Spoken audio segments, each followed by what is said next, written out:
ناظرین، پاکستان تحریک انصاف نے یا اپوزیشن نے اپنی ساری امیدیں اب باندھ لی ہیں 8 فروری سے۔ ڈیپینڈ کرتا ہے کہ پاکستانی 8 فروری کو باہر آتے ہیں یا نہیں آتے۔ اوورسیز پاکستانی بھی تیاری کر رہے ہیں، الگ الگ طرح کے پروگرامز کیے جا رہے ہیں 8 فروری کو لے کر، برطانیہ میں، امریکہ میں، یورپ میں، آسٹریلیا میں، دنیا بھر میں جہاں جہاں پہ پاکستانی موجود ہیں، جاپان میں، ہر جگہ پہ یہ کوشش کی جا رہی ہے کہ 8 فروری کی مناسبت سے پروگرام کیے جائیں اور پوری دنیا میں پاکستان میں ہونے والی دھاندلی اور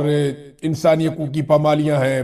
وہاں پہ رول آف لا نہیں ہے، پاکستان میں عدلیہ کو قید کیا گیا ہے، آئین کی دھجیاں اڑا دی گئی، بے شمار چیزیں ہیں، تو ان سب کے خلاف آواز اٹھائی جائے۔ اب 8 فروری ایک آپ سمجھ لیں ٹیسٹر ہے، یا یہ ایک وارم اپ میچ ہے، یا کوالیفائنگ راؤنڈ ہے۔ اگر پاکستان تحریک انصاف یا تحریک تحفظ آئین پاکستان یہ 8 فروری کو کامیاب ہو جاتا ہے اور پاکستان کو بند کر دیتے ہیں ایک دن کے لیے، یا اس قسم کے مظاہرے یا اس قسم کے مناظر آ جاتے ہیں پورے پاکستان سے جن کے لیے پاکستانی انتظار کر رہے ہیں یا جو پاکستان کی اس وقت ضرورت ہے، تو پھر یہ کوالیفائی کر جائیں گے ایک بڑی تحریک کے لیے، یعنی پھر حکومت کے لیے اور اسٹیبلشمنٹ کے لیے خطرے کی گھنٹی بج جائے گی کہ انہوں نے ایک مرتبہ کر کے دکھا دیا ہے، یہ دوبارہ ضرور آئیں گے اور یہ مشکل پیدا کریں گے۔ دوبارہ یہ کب آئیں گے یہ میں آپ کو بتا دیتا ہوں، کیونکہ پھر اس کے بعد رمضان المبارک ہے، 8 فروری کے بعد 10 دن کے بعد رمضان شروع ہو جائے گا، اور چھوٹی عید کے بعد یعنی مارچ کے مہینے میں یہ رمضان کے اندر ساری ایکٹیویٹیز ہوں گی اور ساری چیزیں طے پائیں گی، اور پھر مارچ کے مہینے کے آخر میں بڑی اناؤنسمنٹ آ جائے گی کہ پورا پاکستان کب اور کیسے بند کرنا ہے۔ یہ 8 فروری کو اگر تو جو وارم اپ میچ ہے یا جسے آپ کہتے ہیں کوالیفائنگ میچ ہے، اگر وہ پاکستان تحریک انصاف جیت جاتی ہے تو پھر یہ فائنل کھیلنے کی کوشش کریں گے۔ اسٹیبلشمنٹ کی اور حکومت کی پوری کوشش ہے کہ 8 فروری کی ان کی کال ناکام ہو جائے اور اس دن یہ پاکستان کو بند نہ کر سکے، اور اگر کرے بھی تو میڈیا کو اس طریقے سے استعمال کیا جائے، پروپیگنڈا اس طریقے سے کیا جائے جس سے یہ ثابت کر سکیں کہ جناب 8 فروری کو تو پاکستان بند نہیں ہوا، اب وہ اپنا کھیل کھیلیں گے، اپوزیشن اپنا کھیل کھیلے گی، اور دونوں طرف پورا زور لگایا جائے گا۔ لیکن حکومت کو اگر 8 فروری کو پاکستان تحریک انصاف کامیاب ہوتی ہے تو حکومت کو اس بات کا آئیڈیا ہو جائے گا کہ اب یہ فائنل ضرور کھیلیں گے اور یہ اس معاملے کی طرف ضرور آئیں گے، کیونکہ عمران خان صاحب کا نیا جو ایک پلان ہے وہ یہ نہیں ہے کہ وہ ڈی چوک چلے جائیں گے یا وہ لاہور چلے جائیں گے یا وہ کہیں اور چلے جائیں گے، نہیں، وہ پہلے مرحلے میں پورا ملک بند کریں گے۔ ملک کے ہر کونے میں وہ نوجوانوں کو، اپنے ووٹرز کو، سپورٹرز کو کہیں گے کہ آپ سڑکیں بند کریں، گاڑیاں بند کریں، کاروبار بند کریں، ہر چیز آپ بند کر دیں۔ تو حکومت کا یہ شوق بھی پورا ہو جائے گا۔ ویسے بھی حکومت نے 3-3.5 سال سے پورا پاکستان ہی بند کیا ہوا، تو 4 سال ہونے والے، بیڑا غرق کر دیا انہوں نے پاکستان کی معیشت سے لے کر ہر چیز کا۔ تو 8 فروری کو پتا چلے گا، اگر 8 فروری کو یہ ناکام ہو جاتے ہیں، کامیاب نہیں ہوتے فرض کریں، تو پھر ان کو دوبارہ کامیابی کے لیے زور لگانا پڑے گا، لمبی کوشش کرنی پڑے گی۔ تو 8 فروری ایک ایسا پہلا پڑاؤ ہے جو انہیں ہر حال میں پار کرنا پڑے گا۔ اگر یہاں سے کامیابی ہوتی ہے تو پھر فائنل قریب ہے، اور اگر یہاں سے کامیابی نہیں ہوتی تو پھر فائنل دور ہے۔ انہیں دوبارہ سے پورا میچ کھیلنا پڑے گا۔ پاکستان تحریک انصاف نے پارلیمانی پارٹی کا اجلاس بلایا KPK ہاؤس میں اسلام آباد میں، اور وہاں یہ طے کرنے جا رہے ہیں کہ کس طریقے سے 8 فروری کو کامیاب بنایا جائے، اور عمران خان صاحب کی جیل کے اندر جو قید تنہائی ہے وہ ایک بڑا سیریس ایشو ہے جس کو ڈسکس کیا جائے گا۔ اچک زئی صاحب کا اپوزیشن لیڈر بن جانا یہ ایک طرح کی کامیابی ہے، اور اس میں دعوے کیے جا رہے ہیں کہ نواز شریف صاحب نے رول پلے کیا ہے۔ نواز شریف کا لینا دینا ہی کوئی نہیں، لیکن عمران خان کے پاس حکومت بنانے کی طاقت تھی، عمران خان سے حکومت چھین لی گئی، پھر عمران خان کے پاس جو ہے وہ اپوزیشن لیڈر بنانے کی طاقت تھی، تو انہوں نے اپنا اپوزیشن لیڈر ایک پہلے نامزد کیا، اس کو نائل کر دیا گیا، تو انہوں نے دوسرا کر دیا۔ اب اس میں نواز شریف کا نہ لینا نہ دینا، لیکن کیونکہ یہ آئینی کام، قانونی کام بھی روک کر بیٹھے ہوئے ہیں، تو کیونکہ 4-5-6 مہینے گزارنے کے بعد، یعنی عمران خان صاحب نے تو اگست میں کہا تھا اور یہ نوٹیفیکیشن جا کے جنوری میں ہو رہا ہے، تو اتنے مہینے لگانے کے بعد یہ نہیں بتا رہے کہ اتنے مہینوں کے لیے ذمہ دار کون ہے۔ وہ یہ کہہ رہے ہیں کہ نواز شریف کی بڑی مہربانی، بھئی نواز شریف نے ووٹ ڈالا ہے یا نواز شریف نے نامزد کیا ہے، یعنی ان چیزوں کا احسان آپ کیسے چڑھا۔ مثال کے طور پہ ایک آدمی کی کوئی اپنی چیز ہے، وہ اپنی چیز لیتا ہے کسی دوسرے آدمی سے، اور وہ آدمی سے کہتا ہے کہ جناب میرا تیرے پہ احسان ہے کہ میں نے تیری چیز تجھے دے دی ہے۔ یہ کیسا احسان ہے؟ یہ تو بدماشی ہے، یہ تو گنڈا گردی ہے کہ بھئی ایک چیز کا مالک ہی نہیں ہے نواز شریف، وہ کیسے دے سکتا ہے دوسرے آدمی کو وہ چیز جو اس کا مالک ہے؟ یعنی مالک تو عمران خان ہے، اس نے اچک زئی کو دیا، تو نواز شریف بیچ میں نہ 3 میں نہ 13 میں دیکھو میں تم سے چھین سکتا تھا، میرے پاس طاقت تھی، فوج میرے ساتھ کھڑی ہوئی ہے، آرمی چیف میرے گھر کے اندر ہے اور ساری چیزیں میں نے کنٹرول کی ہوئی ہیں، دیکھو میں نے میرا شکریہ ادا کرو، میں نے دے دیا تمہیں۔ یہ تو گھٹیا پن کی انتہا ہے، اور وہ میڈیا کو کہہ کر یہ خبر چلوا رہے ہیں کہ جناب اب یہ خبر چلائیں کہ نواز شریف نے اچکزئی کو اپوزیشن لیڈر کا عہدہ دیا، حالانکہ نواز شریف نہ 3 میں نہ 13 میں۔ ناظرین ایک اور خبر ہے میرے پاس، وہ یہ ہے کہ پاکستان غذائی قلت کا شکار لگاتار تیزی سے ہو رہا ہے، اور یہ غذائی قلت اس لیے نہیں ہے کہ پاکستان کے پاس کھانے کے لیے کچھ نہیں ہے، یہ وجہ نہیں ہے، کھانے کے لیے ہے ہمارے پاس، لیکن وہ بہت مہنگا ہو گیا، غریب آدمی کی پہنچ سے باہر جا رہا ہے، غربت کی وجہ سے اور مہنگائی کی وجہ سے عام آدمی جو ہے ان کی ایک بڑی تعداد غذائی قلت کا شکار ہو رہی ہے۔ اس وقت جو لیٹسٹ اعداد و شمار آئے ان کے مطابق چاروں صوبوں میں غذائی قلت بڑھتی جا رہی ہے۔ بلوچستان کے لوگ ہمارے شاندار لوگ ہیں، وہاں پہ 30% سے زیادہ لوگ جو ہیں وہ غذائی قلت کا شکار ہیں، انہیں پورا کھانا نہیں مل رہا۔ یہ تو ایک تو آدھے پاکستانی غربت کی لکیر سے نیچے چلے گئے، لیکن پھر بھی انہیں روٹی مل جاتی ہے، لیکن یہاں پہ وہ لوگ ہیں جو روٹی کھانے کو بھی ترس رہے ہیں۔ بلوچستان میں 30%، سندھ میں 29% سے زیادہ ہے، پنجاب میں 22.5% ہے، اور خیبر پختونخوا میں 21.5% ہے۔ یہ جناب جو انفلیشن ہے اور بڑھتی ہوئی مہنگائی اس کو آپ کہتے ہیں، ایک تو بڑھتی ہوئی مہنگائی اور لوگوں میں جو غربت بڑھتی جا رہی ہے اس کی وجہ سے لوگ غذائی قلت کا شکار ہو رہے ہیں۔ عمران خان صاحب نے بہت پہلے یہ ایشو اٹھایا تھا جب یہ تعداد بہت تھوڑی ہوتی تھی، اور وہ یہ کہتے تھے کہ ہمارے جو بچے ہیں ان کی گروتھ رک جاتی ہے جب انہیں پراپر خوراک نہیں ملتی، جب انہیں دودھ نہیں ملتا، انہیں وائٹامنز نہیں ملتے، انہیں پھل نہیں ملتا، انہیں اچھی روٹی نہیں ملتی، تو تب ہمارے بچوں کی جو گروتھ ہے وہ رک جاتی ہے، ان کی جسمانی گروتھ کم ہوتی ہے۔ آپ دیکھیں دنیا میں کئی ممالک تھے، یعنی چائنا کے بارے میں لوگ کہتے تھے بہت چھوٹے چھوٹے ہیں، فارغ ہیں، آج وہ آپ سے تیز بھاگتے، آج وہ آپ سے زیادہ وزن اٹھاتے، آج وہ آپ سے اچھی کشتی لڑ لیتے ہیں، یعنی بھاگ وہ تیز لیتے ہیں، وزن وہ زیادہ اٹھا لیتے ہیں، قوت ان کے پاس زیادہ ہے، پھرتی ان کے پاس زیادہ ہے۔ یہ کیسے ہو گیا؟ ان کے قد بھی لمبے ہونا شروع ہو گئے۔ لیکن دنیا میں جہاں پہ جب غربت ہوتی ہے نا اور غذائی قلت ہوتی ہے تو وہ قومیں نیچے کی طرف جاتی ہیں، اور جہاں پہ غذائی قلت نہیں ہوتی نا، ایک جسم اگر صحت مند ہے تو اس میں ایک صحت مند دماغ ہوگا، وہ قوم پھر آگے بڑھے گی۔ جب آپ کا جسم کمزور ہے تو دماغ بھی آپ کا کمزور ہوگا، پھر قوم بھی پیچھے رہ جائے گی۔ بہت ساری قومیں ہیں جن کے لوگ کمزور ہوا کرتے تھے لیکن اب وہ طاقتور ہیں کیونکہ انہوں نے غذائی قلت پہ قابو پایا، اور ہمارے یہاں پہ لگاتار غذائی قلت بڑھتی چلی جا رہی ہے۔ ناظرین کراچی میں گورننس کا پورا پول کھل گیا، اور یہ جو آگ لگی ہے نا، ویسے تو روز ہی ان کا پول کھلتا ہے، لیکن یہ جو گل پلازہ میں آگ لگی ہے اس نے مکمل طور پہ سندھ حکومت کی گورننس کا پول کھول دیا۔ انہوں نے زبردستی اپنا میئر بنایا کراچی کا، مینڈیٹ بھی نہیں تھا ان کے پاس، زور لگا کے طاقت کا استعمال کر کے ایجنسیاں بیچ میں ڈال کے یہ اپنا میئر لے کر آئے۔ اب دیکھیں نا، اگر ایک صوبے میں ایک حکومت کو پہلا سال ہو، یا وہ حکومت ابھی آئی ہے، یا اس حکومت کے پاس وسائل نہیں ہے، ان کا حق مارا جا رہا ہے، تو چلے کوئی جواز بھی ہے، لیکن ایک صوبے میں جہاں پہ آپ 18 سال سے حکومت میں ہے، وہاں اگر اس طرح کے واقعات ہو رہے ہیں کہ بنیادی معاملات ہیں کہ آگ بجھانی ہے، پولیس نے پہنچنا ہے، ایمبولنس نے پہنچنا ہے، یہ چیزیں پرویز الہی کو 5 سال کے لیے موقع ملا تھا وزیر اعلیٰ بننے کے لیے، اور وہ پنجاب میں سارا کچھ کر کے چلا گیا۔ بعد میں ان چیزوں کو بہت بری طرح تباہ کیا، شہباز شریف نے، مریم نواز نے، حمزہ نے، عثمان نے، انہوں نے بڑی تباہیاں پھیری۔ پرویز الہی نے جو کام کیا تھا نا پرویز مشرف ڈکٹیٹر کے دور کے اندر، وہ بڑا زبردست کام اس نے، تو کریڈٹ جو ہے وہ سیاستدانوں کو ہی جاتا ہے، کم سے کم اس نے کام تو کیا۔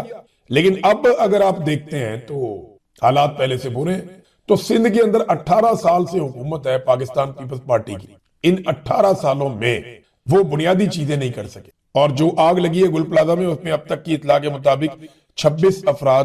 جاں بحق ہو گئے ہیں، 26 لوگ، کل ہم 6 لوگ بتا رہے تھے، 7 لوگ بتا رہے تھے، اب 26 لوگ جاں بحق ہو گئے، جبکہ 70 سے زائد افراد ابھی تک لاپتہ ہیں، جن کا پتہ ہی نہیں ہے کہ وہ کدھر ہے۔ ایسی خوفناک آڈیوز آ رہی ہے، اتنے تکلیف دہ مناظر ہم دیکھ رہے ہیں، روح کانپ جاتی ہے آدمی کی دیکھ کر۔ لیکن آپ دیکھیے گا 2-4-5 دن کے بعد، مجھے اچھی طرح یاد ہے، یہ سب بھول جائیں گے، میں اچھی طرح مجھے یاد ہے میں کراچی گیا جہاں پہ ایک فیکٹری کے اندر ملازمین کو بند کر کے باہر سے تالے لگا کر آگ لگا دی گئی، اور آگ لگائی گئی کیوں؟ تاکہ باقی سب کو ڈرایا جا سکے، بھتہ نہیں مل رہا تھا، آگ لگا دی، وہ معاملہ بھی گول مول ہو گیا، آج تک کوئی پوچھنے والا نہیں ہے۔ تو کراچی میں آگ لگا دی، بھتہ نہیں مل رہا تھا، وہ سینکڑوں لوگ وہاں پہ جل گئے۔ میں وہاں پہ گیا تو باہر کھڑے ہوئے لوگ بالکل ایسے نارمل تھے،